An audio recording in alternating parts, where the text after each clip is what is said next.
అమ్మా ప్రచారంలో మీకు చెప్పా, నాకు మీరు ఎంత ఎక్కువ మెజారిటీ ఇస్తే నాకు అంత బలం వస్తుందని, మీకోసం సేవ చేసడానికి బలం వస్తుందని.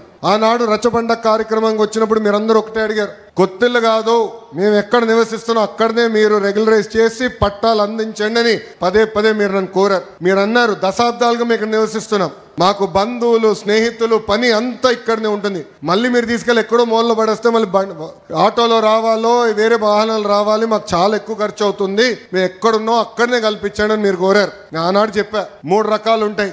ఒకటి సులభంగా చేసే భూములు, అది మొదటి సంవత్సరంలో చేస్తానని చెప్పా. రెండోది రైల్వే ఎండోమెంట్, అదొక సంవత్సరం పైన, అంటే సంవత్సరంన్నర పడుతున్నాను. మూడోది వచ్చే గల అటవీ భూములు, అదే విధంగా ట్యాంక్ బండ్లు ఉన్నాయి, అది చాలా కష్టమైంది, అయినా కూడా ఒక 2.5-3 సంవత్సరాలు పడుతుంది, తప్పనిసరిగా చేస్తాను ఆనాడు హామీ మీకు ఇచ్చా తల్లి. ఈ రోజు ఆ హామీ నిలబెట్టుకునే దానికి మీ ముందర నిలబడుతున్నా. ఆంధ్ర రాష్ట్ర చరిత్రలో ఎక్కడ జరిగిన విధంగా ఒక మంగళగిరి నియోజకవర్గం కోసం జియో తీసుకొస్తే ఆంధ్ర రాష్ట్రంలో పేద ప్రజలందరికీ పనికొచ్చే విధంగా జరిగింది తల్లి. ఇప్పటికీ 7,000 మంది దరఖాస్తు చేసుకుంటే దాంట్లో 4,000 మంది కేవలం ఒక మంగళగిరి నియోజకవర్గం నుంచి ఉన్నారు తల్లి.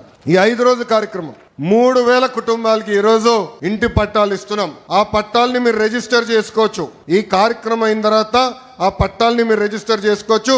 2 సంవత్సరాల్లో ఆ పట్టాన్ని కూడా అమ్ముకునే హక్కు మీకు ఎన్డీఏ ప్రభుత్వం కల్పిస్తుంది తల్లి.